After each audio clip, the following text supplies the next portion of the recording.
দেখো, এইবার যেটা শুরু করছি সেটা হলো আমরা rural urban difference.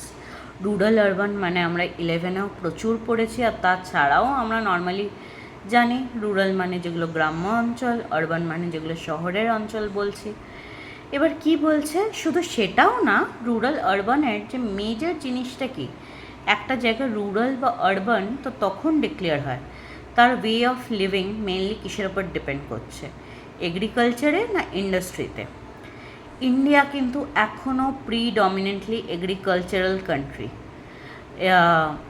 one of the biggest agricultural countries in the entire world, and India is an agricultural country. But যত পার্সেন্ট এগ্রিকালচার থেকে ছিল আস্তে আস্তে সেটা কমে যাচ্ছে, আরবান কভার বেড়ে যাচ্ছে। যে জায়গাগুলো ধরো একদম খালি মাঠের মতো পড়েছিল, গড়ের মাঠের মতো, সেগুলো কেটে সেগুলো ফেলেও আমরা সেখানে বিল্ডিং বানিয়ে ইন্ডাস্ট্রি বানিয়ে আরবান এরিয়াস বানাচ্ছি। আর আস্তে আস্তে গ্রামের লোকজনও তো তোমার আর সেই কাজগুলো করতে চাইছে না। তারা চাষ, এইসব চাষ রিলেটেড কোনো কাজই করতে চাইছে না। এমন যাদের চাষের ওপরই পুরো মানে সব কিছু ছিল, প্রচুর জমি, এইসব হেন তেন ছিল, তাদেরও ছেলেমেয়েরা কি আর করতে চাইছে, ওইসব দেখতে চাইছে? একদমই চাইছে না। তারা চাইছে তারা শহরে চলে আসুক, শহরে এসে কোনো কর্পোরেটে বা অন্য কিছুতে কাজ করুক, মানে ট্রান্সপোর্ট, বিজনেস, অনেক কিছু সেক্টরে কাজ করুক। এমনকি যারা ভিলেজেও আছে তারাও আর চাষের কাজ করতে চাইছে না। কারণ কি, চাষের কাজে তো কোনো সার্টেনিটি নেই। তোমার যখন ধরো বৃষ্টি পড়ছে বা যখন ধরো খুব গরম হচ্ছে, তোমার হয়তো সব ফসল নষ্ট হয়ে যেতে পারে। এবার বৃষ্টি না পড়লেও খুব বড় সমস্যা, সব কিছু খুব ওখানে মেপে করতে হয়। তো এই আনসার্টিনিটি নিয়ে কেউই আর বাঁচতে চাইছে না। এই যে তার মধ্যে আরেকটা জিনিস যে দেখা যাচ্ছে, এই যে ধরো খালি জমি, খালি পুকুর, এইসব যে পড়া আছে বছরের পর বছর, ওগুলো কেউ না কেউ কিনে নিচ্ছে। বলছে এই পাবলিক প্রপার্টিটাকে সে নিজের প্রাইভেট প্রপার্টি করে নিচ্ছে। ধরো যে গ্রামে যেইটুকুনি জায়গা ছিল সেইখানে যে চাষ করছে, সেই চাষের তারা জায়গাটাই তো আর খুঁজে পাচ্ছে না। এই চিকিৎসালয় বলে একটা সিরিজ বেরিয়েছে নতুন, গ্রাম চিকিৎসালয়। ওখানে দেখাচ্ছে কি একটা লোক, যেখানে মানে হেলথ সেন্টার, ওটা গভর্নমেন্টের জমি, সেইখানে এমন চাষ করে রেখেছে যে কোনো লোক যেতে পারছে না।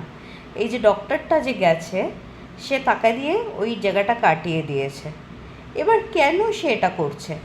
কারণ প্রথম কথা, তার কাছে আর কোনো জায়গা নেই, জমি নেই যে সে চাষ করবে। সে তাও যা চাষ করে যা টাকা পাচ্ছে, সেটা দিয়ে সে কোনোভাবে তার নিজের সংসার চালিয়ে নিতে পারছে। এই সংসার যখন সে চালিয়ে নিতে পারছে না, তখন সে কি করতে পারে? তখন তখন এই সব জায়গাতেই আসতে হবে তাকে, চাকরির খোঁজে, মানে যা ছোটোখাটো কাজের খোঁজে।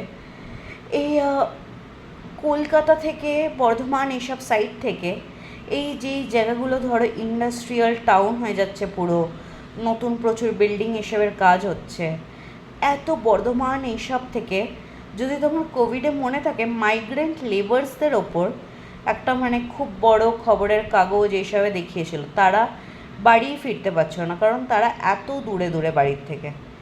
যারা ধরো বাড়িতেও আছে, মানে বাড়িতেই থাকছে, নিজের গ্রামেই থাকছে, গ্রাম থেকে হয়তো শহরে গিয়েই কাজ করছে, সে গ্রামে আর কিছু কন্ট্রিবিউট করছে না।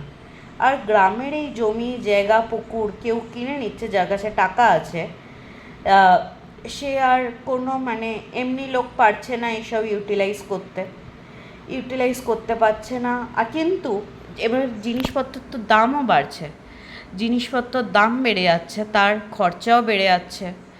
রুরাল পভার্টি এই জন্যেও বেড়ে যাচ্ছে। আর রুরাল যে ডেমোগ্রাফিক স্ট্রাকচারটা, সেটাই তো পুরো চেঞ্জ হয়ে যাচ্ছে।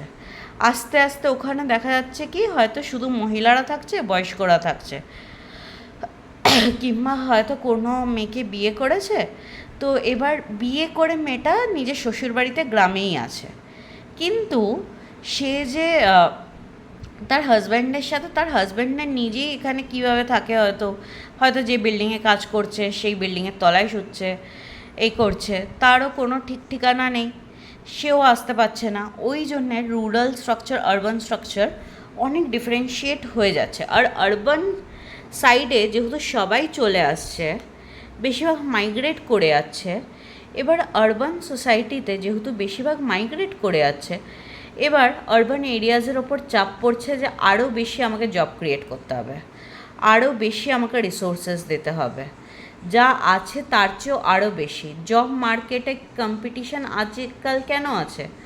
আগে গভর্নমেন্ট সার্ভিস পাওয়া, প্রাইভেট সার্ভিস পাওয়াও তো এত টাফ ছিল না। এই জন্যেই আছে যে বিভিন্ন, মানে এই তুমি হয়তো শুনেছ আসামে যে মুভমেন্ট হয়েছিল, বা কাশ্মীর বা অন্য যেসব জায়গা যারা নিজস্ব স্টেট ক্লেম করেছে, এই প্রত্যেকটা জায়গায় কেন তারা নিজস্ব স্টেট বা নিজে মানে ইন্ডিয়ার থেকে আলাদা হতে চাই কেন ক্লেম করেছে? কারণ তাদের নিজস্ব কোনো কাজ কারবার থাকছে না, সেগুলো অন্য স্টেটের মানুষজন নিয়ে নিচ্ছে। এবার এই করে করে দেখা যাচ্ছে কি নিজের স্টেটের লোকের কাছে কিছু থাকছে না। তো এইটা রুরাল আরবানে আমরা অনেক কিছু দেখতে পাচ্ছি। এবার আর রুরালে আরেকটাও জিনিস যেটা দেখার, এখন দেখো কমিউনিকেশন চ্যানেল খুব বেশি স্ট্রং। কালকেই যে আহমেদাবাদের প্লেন ক্র্যাশ হয়েছে, আমরা তো সবাই দূরে দূরে বসে সবাই জেনে গেছি হয়েছে। এইবার রুরাল এরিয়াজেও যারা থাকে তারা হয়তো দেখছে, কনজিউম করছে যে আরবান লাইফস্টাইল কী, তারাও সেটা ভাবছে, তাদেরও হয়তো ওটা আয়ত্তে না, কিন্তু তারাও হয়তো ইএমআই দিয়ে, লোন করে, অন্য কারো থেকে ধার নিয়ে অনেক ল্যাভিশ লাইফ লিড করার চেষ্টা করছে, সেটাও রিপে করতে পারছে না। সেই করেও অনেক সময় মানুষে মারা যাচ্ছে। তো এইভাবে রুরাল আরবান স্ট্রাকচারটা পুরো চেঞ্জ হয়ে যাচ্ছে।